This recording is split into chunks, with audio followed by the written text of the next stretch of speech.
Imagine a river swollen by monsoon fury, roaring through the heart of ancient India like a living beast unleashed from the mountains. The waters churned and foamed, hurling driftwood and debris downstream with such violence that even the bravest swimmers felt a chill crawl up their spines.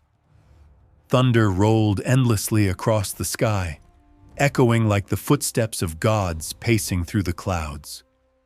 The air smelled of rain, mud, and the restless breath of a storm that refused to die. On one bank of this raging torrent stood a young king whose name already echoed across 3 continents. Alexander of Macedon, called the son of Zeus, the new Achilles, the conqueror of the Persian Empire, stood among his hardened veterans with the calm confidence of a man who had never known defeat. The dust of a decade of war clung to his armor, and yet his eyes still blazed with unbroken ambition. He had crossed deserts, mountains, and empires, but this land, India, the edge of the world as the Greeks imagined it, was unlike anything he had ever seen. But on the opposite shore stood an equal force of will, a figure who would test Alexander as no one else ever had.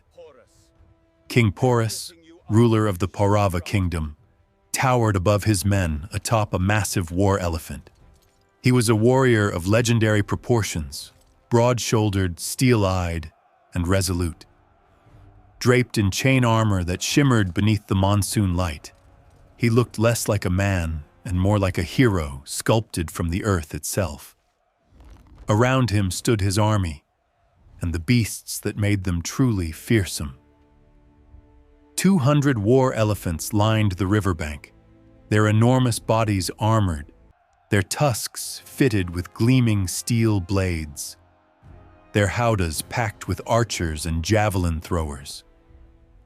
For the Greeks, these creatures were not merely animals. They were living fortresses, mountains of muscle and rage capable of crushing entire formations underfoot.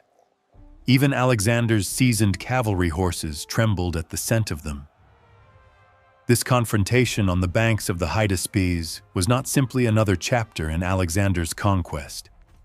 It was a collision of 2 worlds, a test of wills, a challenge from a king who refused to kneel, and it was a battle that would demand everything Alexander had learned in a lifetime of war. But the road to this moment had been long and merciless. For nearly 10 years, Alexander's army had marched endlessly eastward, never stopping, never turning back. They had stormed the gates of Babylon, claimed the treasures of Persia, founded cities from Egypt to Bactria, and crossed the snow-choked passes of the Hindu Kush. They had fought amidst burning sands and frozen cliffs, seen friends fall, and left comrades behind as garrisons in conquered lands.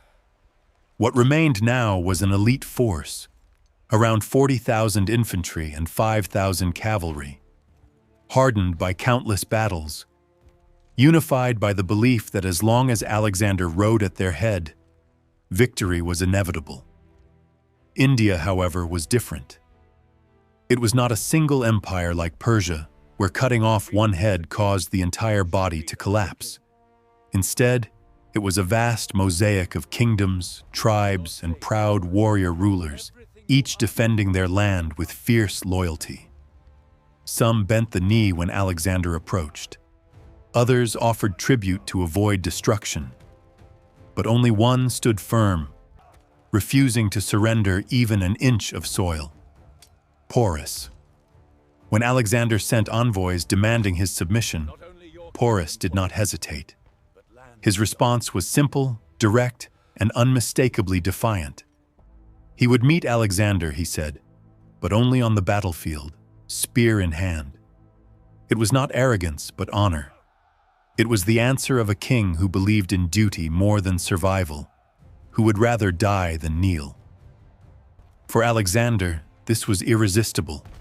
He had spent years searching for a worthy opponent, someone who could challenge him not just in numbers, but in spirit. Porus was that man. Yet defeating him would be unlike any challenge Alexander had faced before.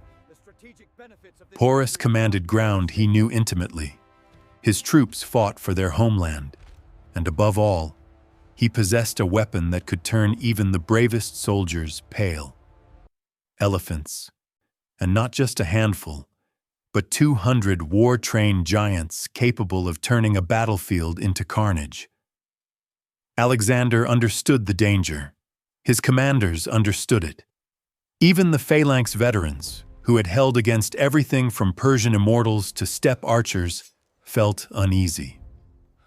Voi were unpredictable, uncontrollable once enraged, and terrifyingly effective at breaking tight formations.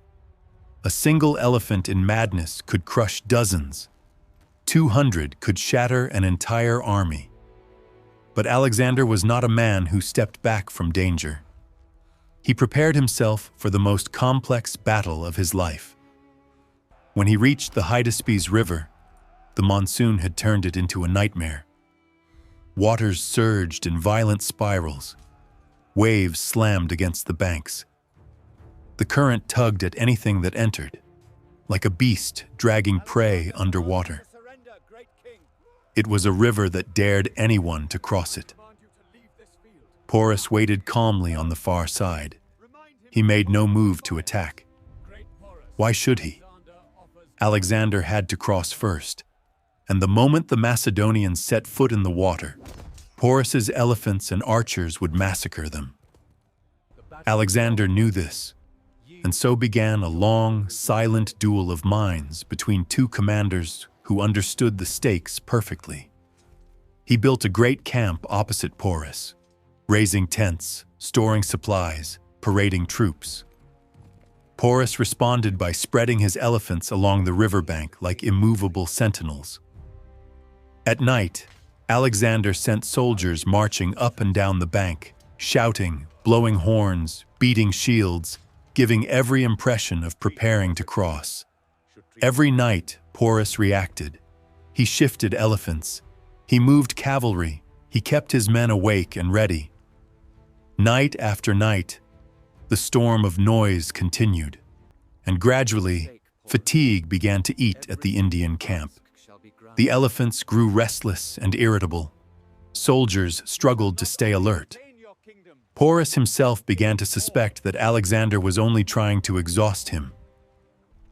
And then came the night that changed everything. Under a sky alive with lightning, rain pouring in relentless sheets, Alexander made his move. Taking a hand-picked force of elite infantry and nearly all his cavalry, he marched silently upstream, more than 20 kilometers from the main camp. Trees hid their movement. Thunder masked their footsteps. The boats that had been transported in secret were reassembled. Horses were coaxed onto rafts as wind howled through the darkness. Then, with a command lost in the roar of the storm, Alexander pushed his men into the furious waters.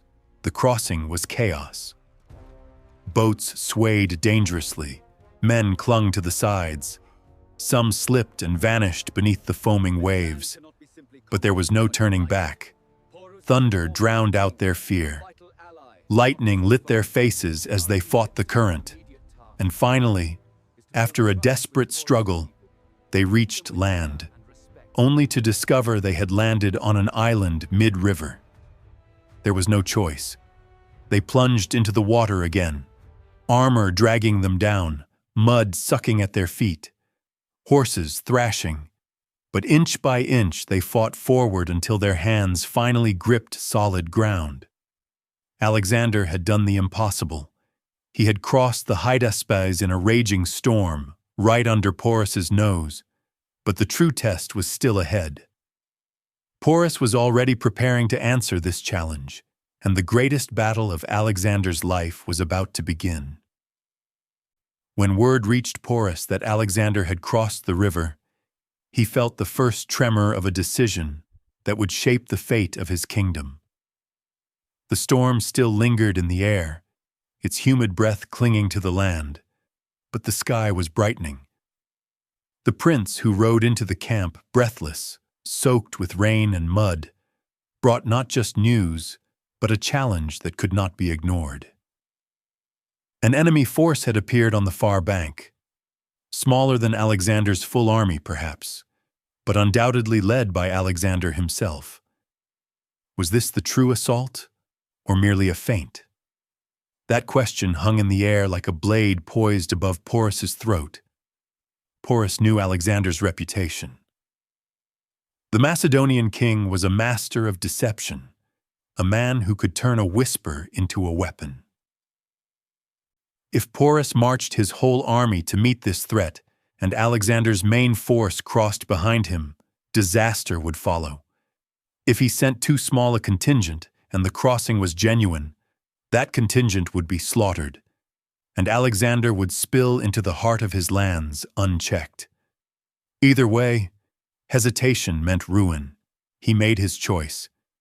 He summoned his son, a young prince proud, eager, and burning with ambition, and entrusted him with a heavy responsibility. He would lead a swift reconnaissance force, 2,000 cavalry and more than 100 chariots, to crush or drive back whatever troops had reached the eastern bank.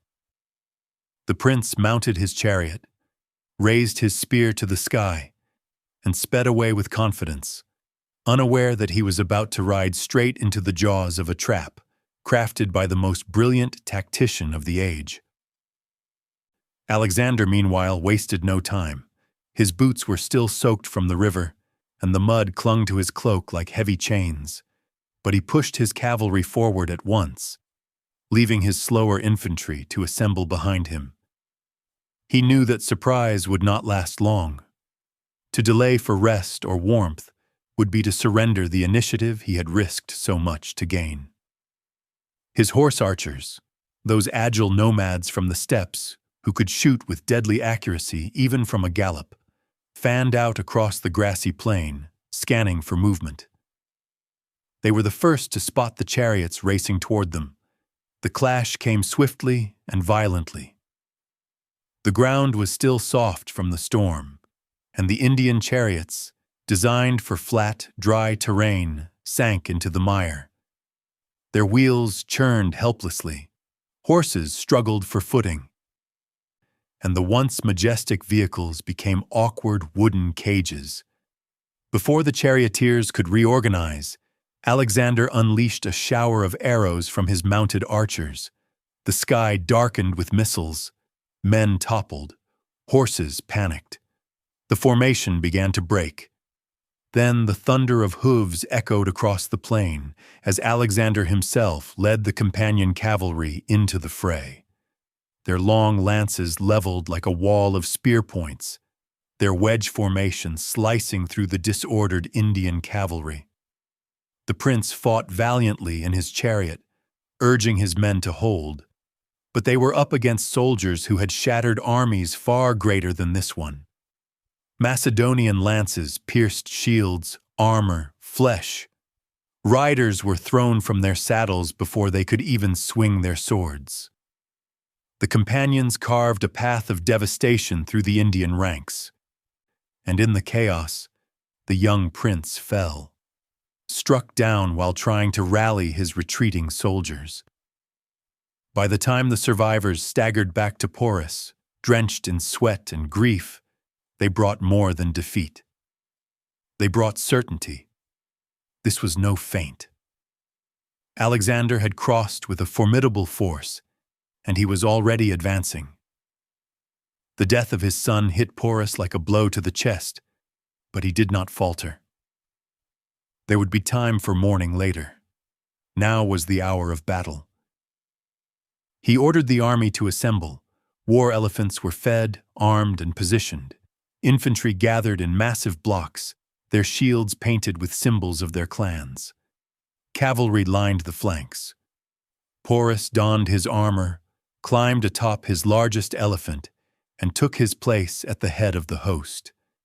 The animal beneath him rumbled as though sharing its master's rage. Together, king and beast moved toward the approaching Macedonian army. When the two forces finally came into view of each other, the landscape itself seemed to hold its breath. The Indian formation stretched nearly 2 miles across the plain. In the center stood the infantry, a sea of spears and bows. In front of them towered the elephants, 200 giants spaced evenly, each with a shining armor plate on its head, tusks fitted with sharp steel tips. Their ears flapped slowly. Their trunks curled with restless energy. Their shadows stretched long across the wet earth. Behind them, nestled among the ranks, stood archers ready to rain death from above. Porus was a sight to behold. Seated on the neck of his monstrous elephant, chainmail draped across his chest, a massive spear resting in his hand, he looked like a figure carved from epic poetry. His troops drew courage from his presence.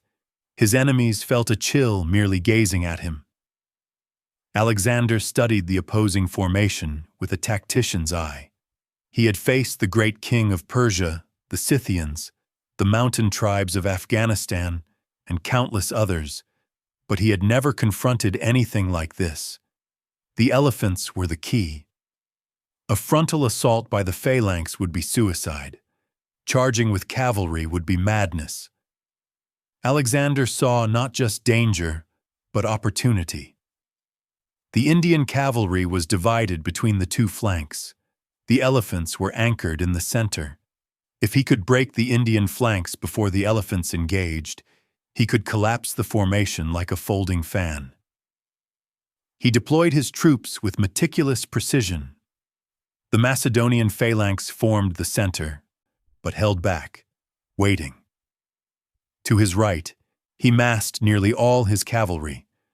Companions, Thessalians, horse archers, all under his direct command. His left wing was deliberately weak, tasked only with holding, not attacking. They would occupy the Indian right wing, buying time while Alexander struck the decisive blow elsewhere. Then, without warning, the battle began. Alexander launched his horse archers forward. They galloped across the field in loose formation, firing volleys of arrows into the Indian right flank, never lingering long enough to be counterattacked. Their harassment forced Porus to shift attention, sending orders across the line to respond to the threat. But this was merely the opening act. With a cry that cut through the lingering storm air, Alexander led his companions into a ferocious charge against the Indian left wing. Their lances extended, their formation tight and deadly, they crashed into the Indian cavalry with an impact that shook the earth. Alexander was at the very tip of the wedge, his horse Bucephalus pounding forward like a creature forged for war. The Indian cavalry fought fiercely, but they were overwhelmed by the precision and reach of the Macedonian charge. Seeing his left wing falter, Porus made the decision Alexander had anticipated. He ordered his right-wing cavalry to redeploy across the rear of his formation to reinforce the collapsing left. It was a reasonable move, the move any experienced commander would make. But Alexander had prepared a trap. Hidden behind a low rise, out of sight, one of his cavalry commanders waited with fresh troops. The moment the Indian right wing passed across the rear, this hidden force swept out and struck them from behind. Caught between two Macedonian cavalry forces, the Indian riders found themselves surrounded in a maelstrom of clashing steel and screaming horses. They struggled to form a defensive block, but confusion spread faster than discipline. Alexander pressed the attack. His cavalry surged forward again and again, breaking the Indian wings, scattering them, driving survivors back toward the terrifying line of war elephants standing in the center. The cavalry battle was over. Alexander had won the flanks, but the true challenge remained ahead. The elephants had not yet moved. What happened next would become one of the most brutal and unforgettable scenes in the history of ancient warfare. And Alexander, wiping rain from his eyes as he watched the giants stir, understood that the real battle, his ultimate test, was about to begin. The plain fell silent for a moment, a strange and heavy quiet that rolled over the battlefield like the final breath before a storm breaks anew. The cavalry on both sides had withdrawn or been scattered. The phalanx waited with shields locked, pikes angled forward like a forest of sharpened trees. And at the heart of the Indian line, the enormous silhouettes of the war elephants began to shift. Their feet sank into the softened earth. Their ears flapped like sails catching a violent wind. Their trunks curled in agitation. The mahouts perched on their necks murmured commands in low, steady voices, trying to keep the massive beasts calm. The air vibrated with tension, as though the land itself understood that something monstrous was about to be unleashed. Then Porus raised his arm, a single signal, a single motion, and the earth trembled under the charge of 200 war elephants. They advanced with a speed that defied their size, their heavy bodies thundering forward, shaking the ground so fiercely that Macedonian soldiers could feel the vibrations rising through their boots. The elephants trumpeted, a sound so loud and primal that even the most seasoned veterans felt their hearts jolt. Horses shied away, snorting and pulling against their reins. The Macedonian cavalry, terrified by the scent and sight of these giants, withdrew behind the infantry lines, unwilling to face the creatures head-on. Alexander's phalanx did not run. It never ran. These were men who had faced death in 100 forms, men who trusted the length of their sarissas and the strength of the shields beside them. They braced themselves as the earth shook harder. The wind carried the heat and musk of the oncoming beasts. The first ranks tightened formation. The second, third, and fourth ranks lowered their pikes. A wall of steel awaited the wall of flesh. And then the two forces collided. The first elephants struck the phalanx with terrifying force, driving their tusks into the pikes. Sarissa tips pierced thick hides. Blood splattered across bronze shields. Some elephants shrieked and reared up, maddened by the pain, but others pushed onward, their momentum unstoppable. They broke into the line, scattering men like leaves caught in a flood. A single swing of a tusk sent soldiers flying. A single step crushed bodies beneath several tons of muscle and bone. The fighting became a nightmare of chaos. Macedonian soldiers stabbed upward at the towering shapes looming over them. The air was filled with the screams of wounded men and the enraged bellows of elephants. The Indian archers in the howdahs rained arrows down from above, their elevated platforms giving them a deadly advantage. It was as though the sky itself was attacking the phalanx. Alexander knew that if the elephants maintained their momentum, the battle would be lost. No formation, no matter how disciplined, could endure the sustained fury of 200 rampaging beasts. But he had prepared for this moment as well. He had trained his men, not just to stand, but to fight back with precision. Behind the phalanx, light infantry rushed forward with javelins and arrows, targeting the mahouts, the only men who could control the elephants. The first mahout fell from his seat, struck by a javelin through the chest. His elephant, suddenly leaderless, hesitated, trumpeted in confusion, and began swinging its trunk wildly. Another mahout tumbled backward as an arrow pierced his throat. His elephant charged with no direction, smashing into both Indian and Macedonian ranks.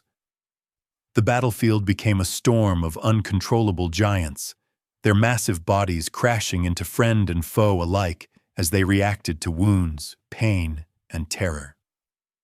Alexander's men also employed a grim tactic taught to them during encounters with smaller elephant contingents in Persia: hamstringing. Soldiers armed with curved kopis blades dashed beneath the elephant's swinging trunks, slashing at their hind legs, severing tendons in the hopes of bringing the beasts down. It was a horrifying task. Many were crushed underfoot or smashed against the ground by furious trunks, but each elephant that fell created a barrier of flesh, blocking the advance of others. Slowly, agonizingly, the Macedonians began to blunt the elephant charge. But the cost was immense. The phalanx, usually an unbreakable wall, had been shattered in several places. Men lay crying out, pinned beneath dying elephants, their armor twisted, their bodies broken. Others stumbled blindly, blood streaming down their faces from wounds inflicted by tusks or falling howdah debris. Yet in the midst of this horror, Alexander's tactical mind remained sharp. He saw the Indian infantry beginning to advance behind the elephants, hoping to exploit the gaps created by the assault. He saw the remnants of the Indian cavalry regrouping on the flanks, preparing for another attempt to encircle his troops. And he saw Porus, high above the battlefield on his massive elephant, still commanding with unwavering resolve. Alexander made his move. The phalanx, though battered, reformed. Officers shouted orders, pushing men back into line, closing gaps, and resetting the deadly hedge of pikes.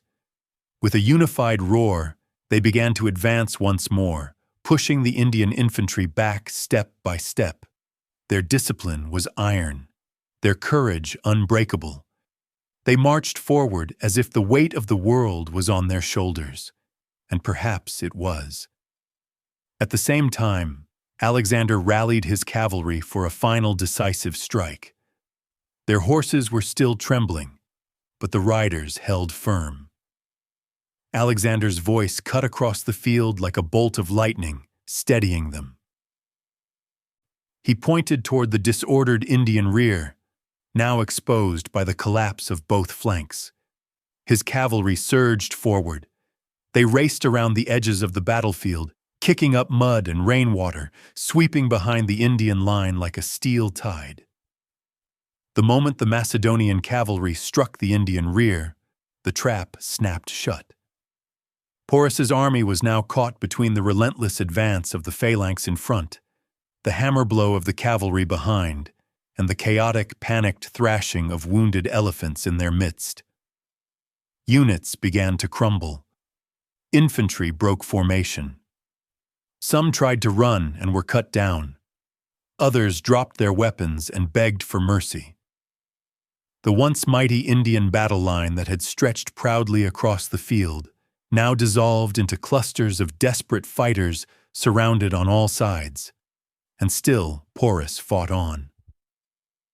From atop his elephant, bleeding from multiple wounds, his voice hoarse from shouting orders no one could obey anymore, he hurled javelins with the strength of a man who refused to bow to fate. His elephant, though wounded, continued to obey him, sweeping its trunk at approaching cavalry, defending its master until the last. Alexander saw him. Even from across the battlefield, he could not help but admire the man's courage. Porus did not flee. He did not surrender. He chose to stand, the last pillar of resistance in a collapsing world. But Alexander did not want Porus dead. He wanted him alive. He wanted the king who had commanded elephants and men with such unyielding resolve to rule for him, not die for honor. The time had come, Alexander knew, not just for victory, but for something greater. And so, with the battlefield drowning in smoke, blood, and the final anguished cries of dying elephants, Alexander prepared to send envoys with a message that would become one of the most extraordinary moments in ancient history. The moment when conqueror and defender would finally meet, not as enemies locked in battle, but as kings. The battle was all but lost for the Indians, yet Porus still stood unbroken beneath the smoky sky.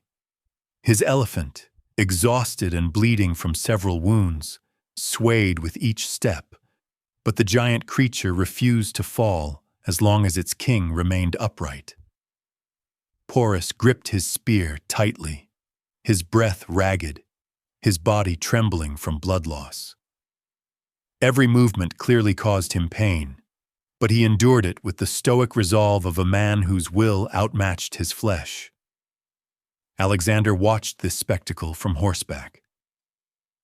Even at a distance, he could see the strain on Porus's face, the darkened patches of blood soaking through his armor, the stubborn fire in his eyes.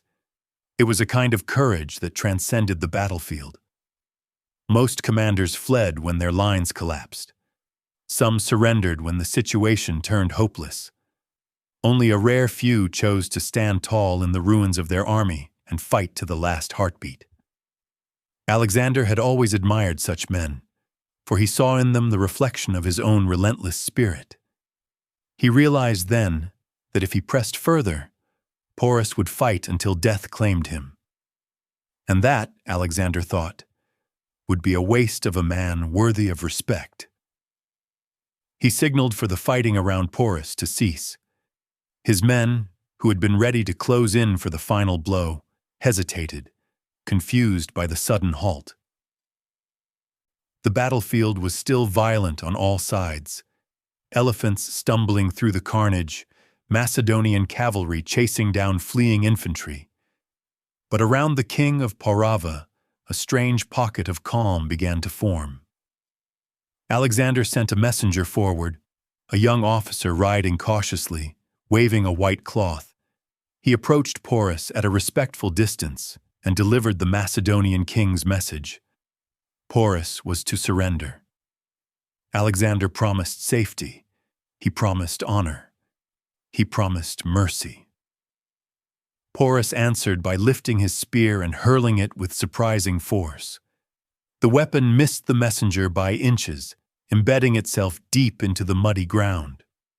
The officer fled immediately, spurring his horse in terror as the elephant bellowed. Alexander frowned but felt no anger. Porus's refusal was not an insult. It was an expression of a king's final pride. He tried again. This time he sent Taxiles, the ruler of nearby Taxila and a longtime enemy of Porus, hoping the sight of a familiar face might persuade the Indian king. But when Taxiles approached and opened his mouth to speak, Porus's eyes ignited with fury. He seized another javelin, raised it high, and hurled it so fiercely that Taxiles' guards had to yank their king backward to avoid death. The javelin stuck in the side of the elephant Taxiles rode, sending the animal into a panic. Taxiles retreated in terror, nearly falling off his mount. Alexander could not help but smile. Even surrounded, outnumbered, defeated, and bleeding, Porus remained unbroken. He would not listen to enemies or traitors. He would not bow his head to any man simply because fortune had turned against him. So Alexander made his final attempt.